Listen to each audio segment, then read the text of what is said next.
Around the Ozarks is now on your FM radio. Listen to Around the Ozarks mornings with Grace Gooley as I spotlight local people, stories, and podcasts, all while playing the country legends of the 90s and the hit makers of the 2000s. It's on the Ozarks' best country, 105.1 The Bull.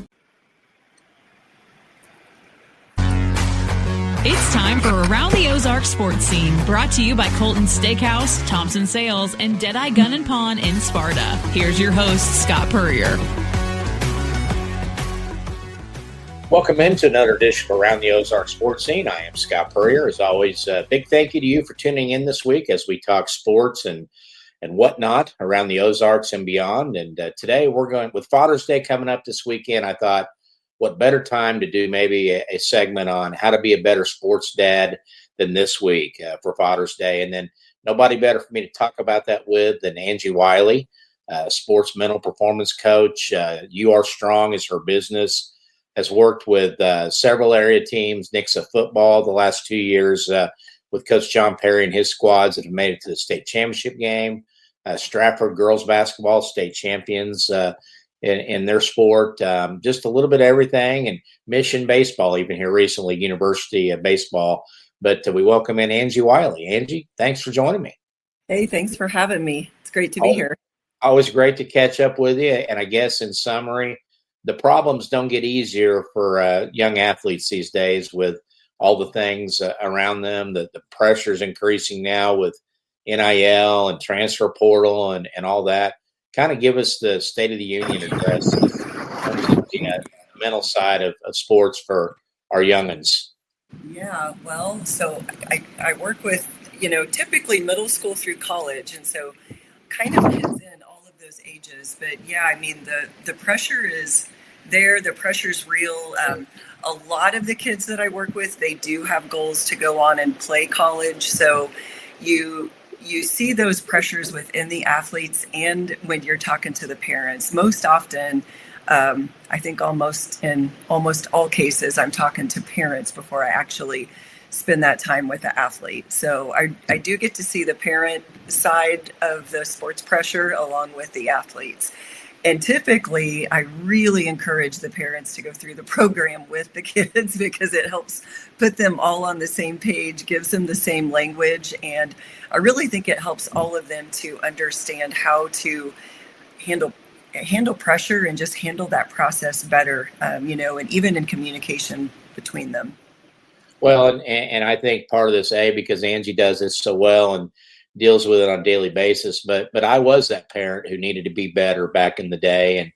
And I was telling you a story before we came on that, I have 4 kids that all 4 played sports. My 2 oldest kids are in their mid to late 30s now. And my oldest daughter played soccer largely because I didn't know what to yell at games in soccer. I didn't know enough about the sport to be able to yell, the things that I thought I knew everything about everything else, but soccer.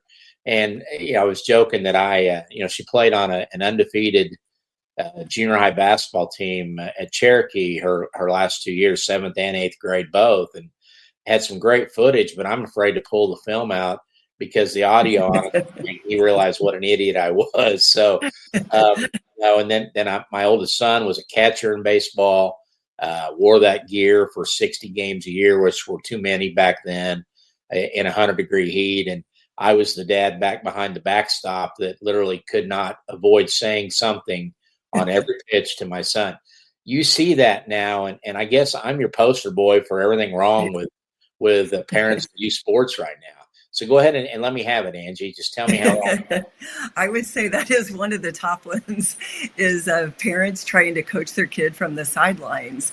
And, I always acknowledge, parents obviously a lot of times are old athletes, not always, but all of us want the best for our kids. And we all want to push every parent wants to push their kids, especially, that competitive spirit. But when you really are coaching your kids from the sideline, you just add like one more voice out there. So they're hearing like multiple different things and it causes confusion. And it really does cause the kid to get in their head. And maybe they were in their head to start with, but that kind of only makes it even worse. And when they are in their head. It's just going to cause that overthinking and hesitation, and you can't play and flow when you do that. So it really isn't helpful, even if you do know what you're talking about. I know a lot of parents do, but Well, and I, you hear about parents say that they lived their glory days through their kids. yeah. I didn't have glory days. I wasn't very good. So that was, but I think and you're right, as a dad, it's a pride thing, and you want to be able to go to work the next day and say, hey, my daughter did this, my son did that. And we try so hard to make things so right for them that we can't get out of our own way and get out of their way. Correct? Yeah. And that's another thing that I see with parents is, trying to fix everything for them. And, whether it's a coach being tough, or, something going wrong or sideways. It's like I've seen parents make excuses or be blaming someone else or trying to fix the situation. And really all of, doing that disempowers your kid. And to me, like when you use sports to teach life principles, which is what I love about what I do, because, at the end of the day, it's about who they become. And I think sometimes it's hard for a parent to step back and really look at it like that, because they want the win. Because like you said, you want to go to work the next day and brag about your kid. But when you teach your kid to, blame or point the finger at someone else, you're taking their power away. And I think it's so important that you just always are going back to what can you control. No matter what comes at you, what part of that can you own, and how can you get better, and what can you control of that situation. And so it helps them to take ownership. And that's just a simple step in teaching your kid to have that ownership, take their power back, and do what they can about it. In your mind, what are the traits of a good sports dad in 2026? You've got to love your kid first. And I know that they do, but I think what happens is you see the emphasis put on performance. And so I think a lot of times kids feel like that love or attention, that high energy from the parent comes when they've had a great performance. And then when they don't have a good performance, they get the opposite. They get the frustrated parent that's, you're going to have the car ride home where it's like a performance review, right? The whole way home. And so it makes it feel very conditional for the athlete, and it just creates more stress, more pressure, and kids will just fold. Like a little bit of pressure is good, right? We all have that, and we all need a little bit of pressure. But in competitive youth sports, youth athletes, a lot of times I will get an athlete that's no longer having fun. The joy's gone out of it because it's so much consistent pressure over time. And it's like it becomes not fun anymore. And that's not what it should be about. And you brought up the car ride. I see now why my oldest son and his best friend also on the team rode with his friend's grandparents most of the time, away from the car.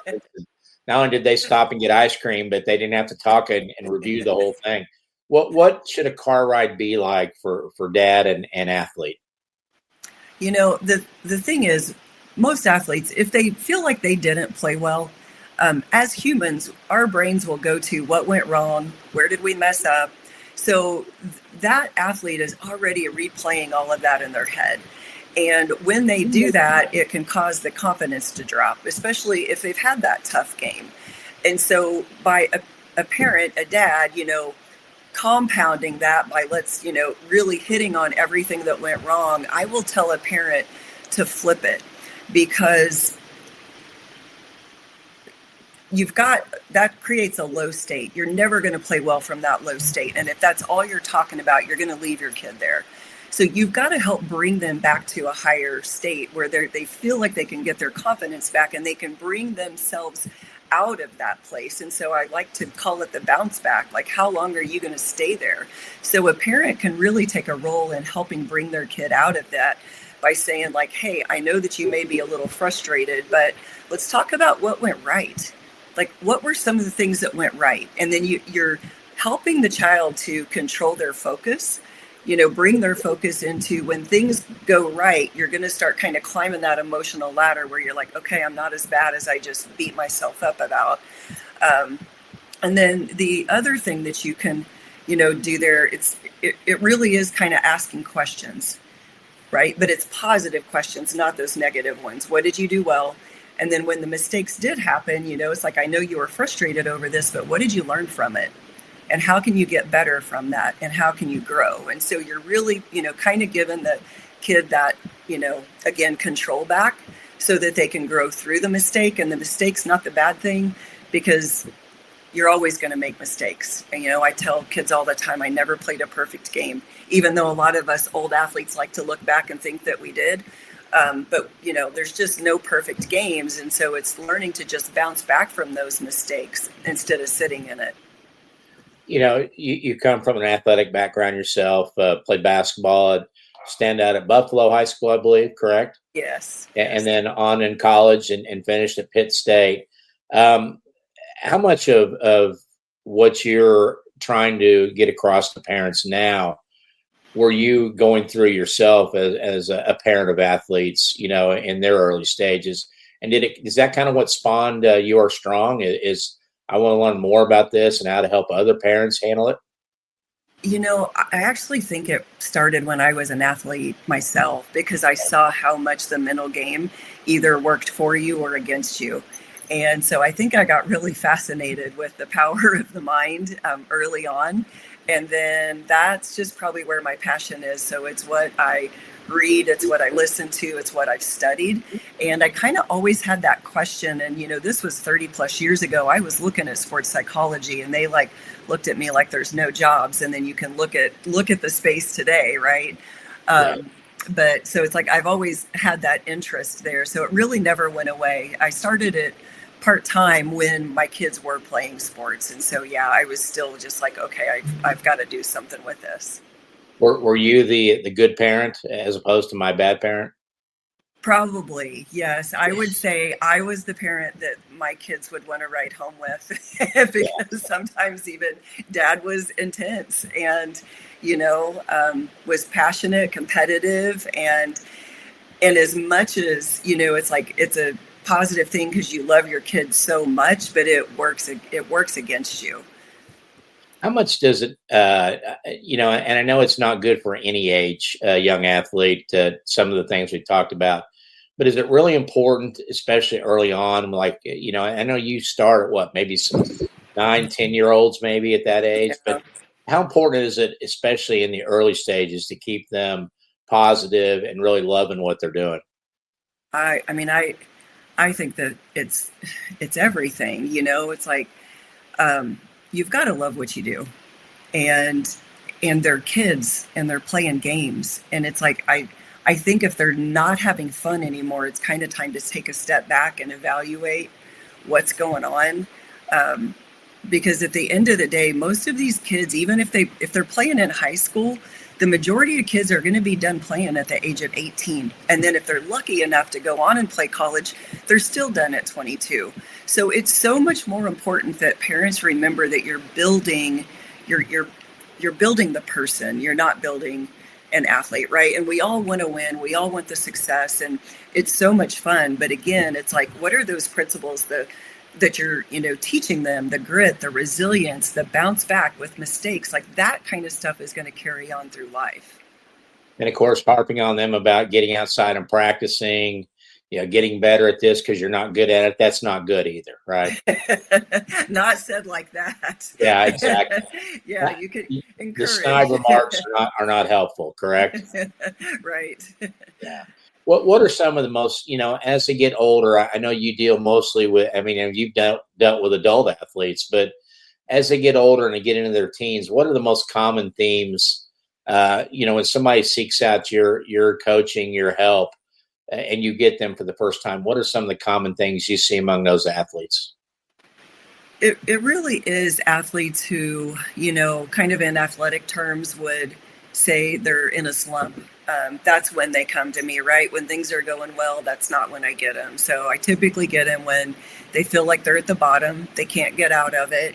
And it all starts up in, I mean, it starts with, what are you thinking about? What do you have going through your head? What stories are you telling? And so many times competitors, because they're constantly getting corrected. And so then they end up with this perception that they are supposed to play perfect out there. And so then when the mistakes happen, they're beating themselves up for the mistake. And that's like the negative self-talk, and I'm not good enough, and I can't get this right, and what's wrong with me? I can't get myself out of it, and that's all negative. But that's the very thing that'll keep someone stuck. So it's learning to just kind of flip that, and mistakes are going to happen, and every time that mistake happens, how am I going to get better, and how am I going to get stronger from that? Where am I going to grow? And so it's really changing your perception of the way that you look at mistakes.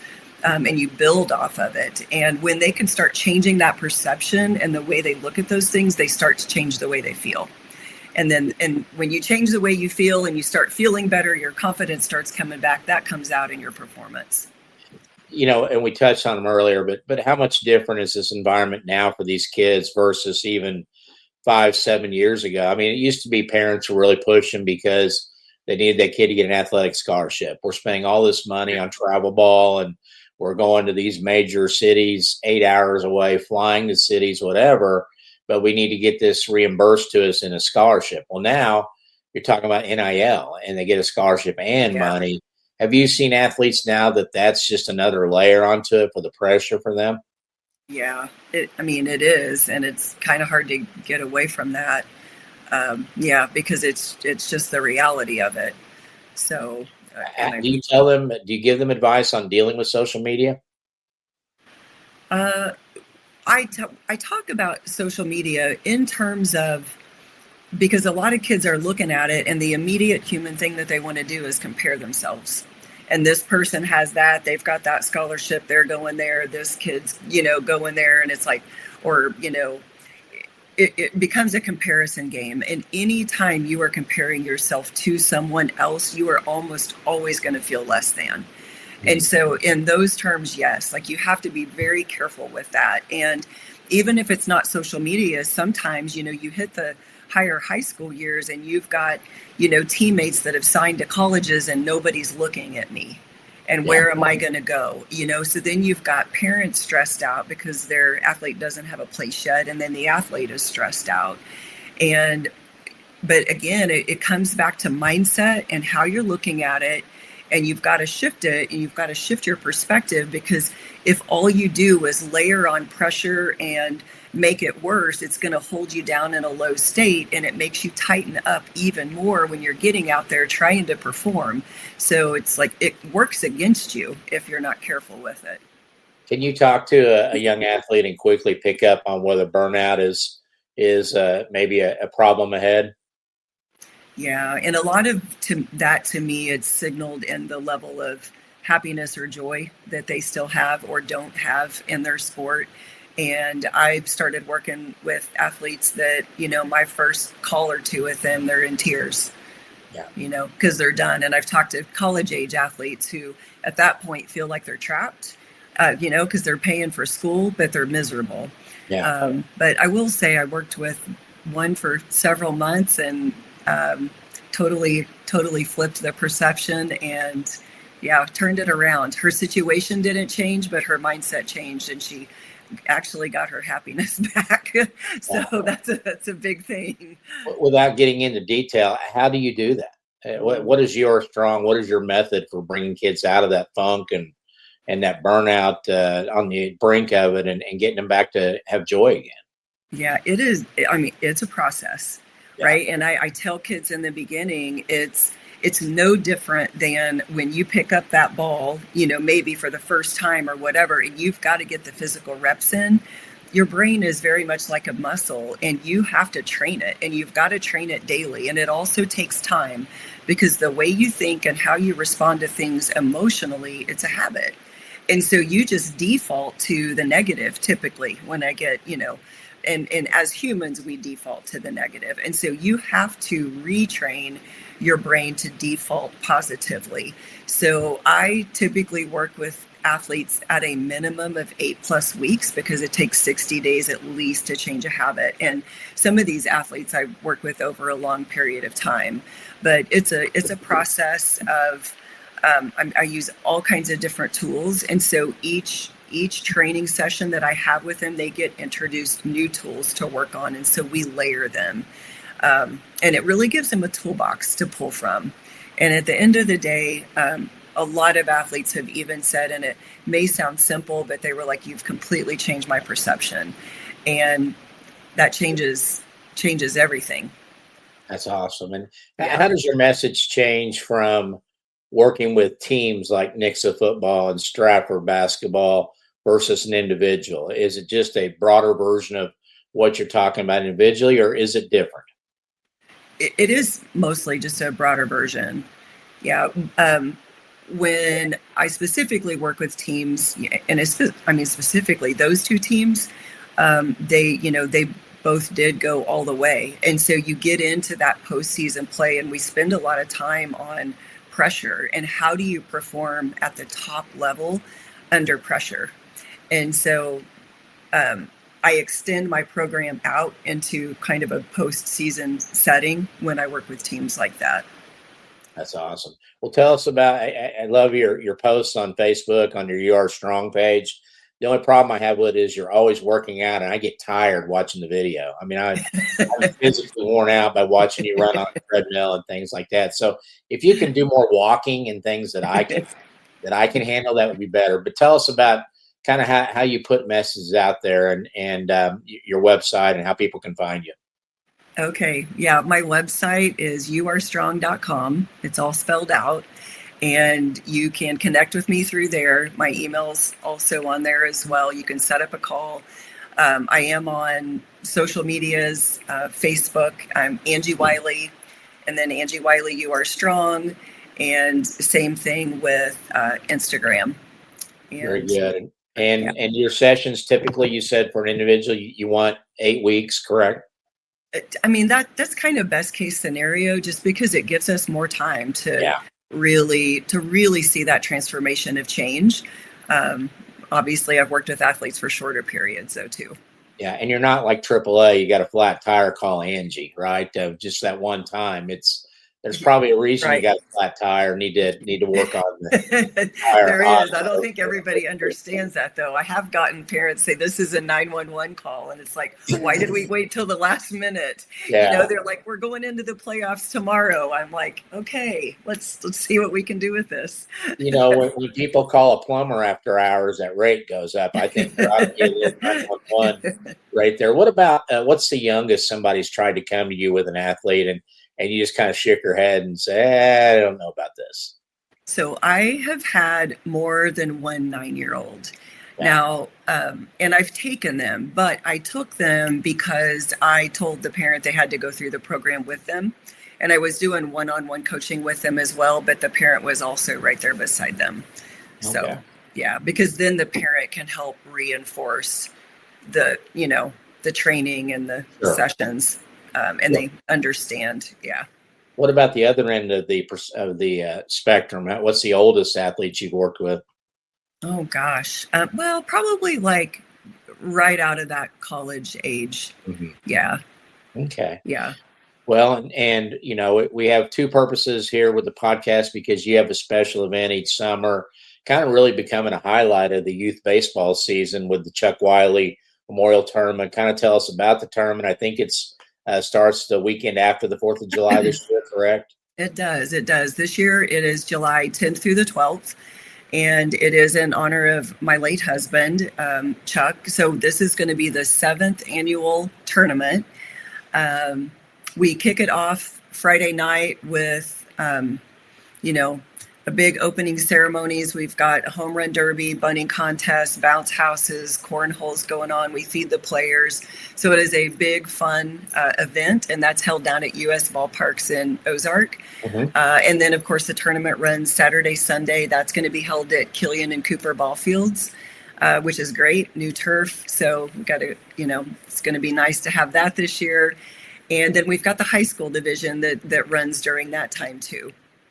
Tell us about the Chuck Wiley Foundation, because you guys do some really cool stuff with that. Yeah, so the baseball tournament, it is a fundraiser, so it's ran through volunteers. That is our primary fundraiser for the Chuck Wiley Athletic Foundation. And with the foundation, really, we help keep kids in the game. You'll hear it, our slogan is, we help athletes navigate life's curveballs.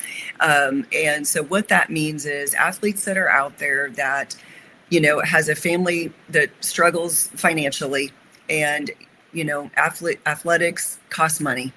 And so we want to help fill that gap so that finances are not the reason that a kid has to sit out. And so you can apply for scholarship. If and we do, the scholarship is, filling it out, showing financial need, that type of thing. But we help kids with everything right now, still from we just recently have done track cleats for more than one athlete, all the way up to helping athletes play competitive travel sports. So really have helped cover this spectrum.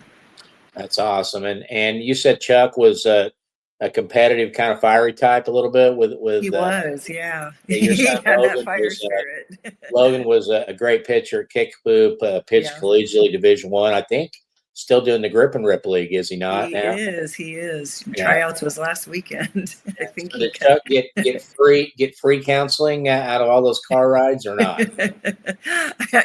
Sometimes, probably. I don't know if he always welcomed it, but yeah. Well, that was practice for you, wasn't it? Yeah, it was. I've got a real life scenario here in the car right now. But tell us. I know your tournament. Obviously it sells out most every year. Are there still openings? And I know you can still use sponsors and donors for that as well. Yeah. So the youth division, 9 through 13 years age is, yes, we still have some space in those segments. So you can just reach out through the website or contact me directly. And yes, we're still taking sponsors right now as well. And really, truly, I mean, it's the sponsorship, it's silent auction items, all of that 100%, we get to make sure that all that goes back to athletes. So all of it goes back in scholarships into the community to help kids. What do you try to raise each year? Do you have a ballpark figure or a goal?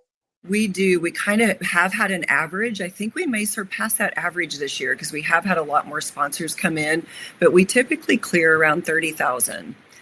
And so, awesome. We've made a bigger push this year just because as the word has grown, we've had more applications come in, and we've hit a couple times where we were like, it was really, close on being able to fill scholarships. And, we just want to make sure that we keep growing to the point that we don't have to turn anyone away.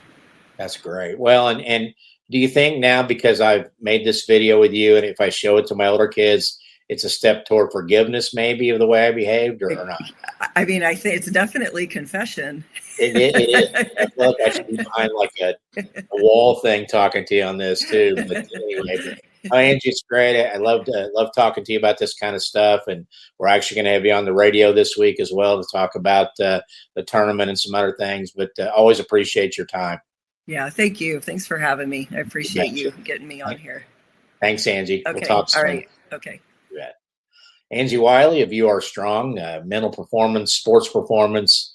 You just look at the team she's worked with, Nixa Football, the best team in the area the last several years. She's been with a team that's gone to state and finished second in Class 6 the last couple of years. Stratford Lady Indians basketball, Mission baseball, all have benefited from Angie, and your young athlete can as well. Just go to youarestrong.com and get in touch with her and start taking those steps that I wish I had known Angie about 30 years ago or so, because maybe things would have been a little different. I could actually listen to the audio on my highlight videos of my kids back then. So big thank you to our sponsors. We start with Thompson Sales. They're located at 1555 East Independence in South Springfield. Thompson boys have been dealing since 1919, and they are the home for Springfield's largest selection of Cadillac, Buick, and GMC cars and trucks. They've got new and used. They got a great service department, a body shop.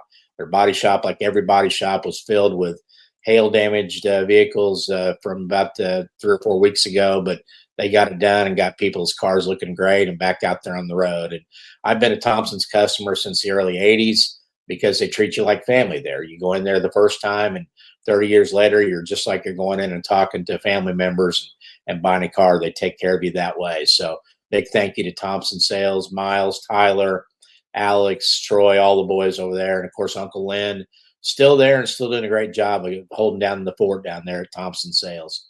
Also, big thanks to Colton Steakhouse of Springfield. They're just down the street from Thompson's at 2020 East Independence. Just a throne. I guess I can't say throw roll because that's a different company, but they do have the great rolls there at Colton's, hot rolls, honey butter to have with your steaks, your burgers, your barbecue, great salads, lunch or dinner. You're going to have a great meal there at Colton Steakhouse. Go in and see owner Thomas Orr and his great staff. Tell them we said hello and we appreciate their sponsorship.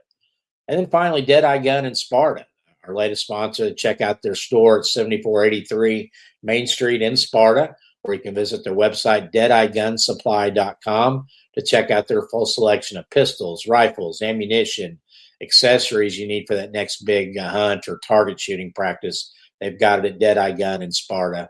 Big thank you to Jonathan and his team at Deadeye for their sponsorship as well. So it's going to do it for this week's edition. Again, thanks to Angie for her time. Everybody have a happy Father's Day weekend. Don't yell at the sports kids, and we'll see y'all next week on Around the Ozarks Sports Scene.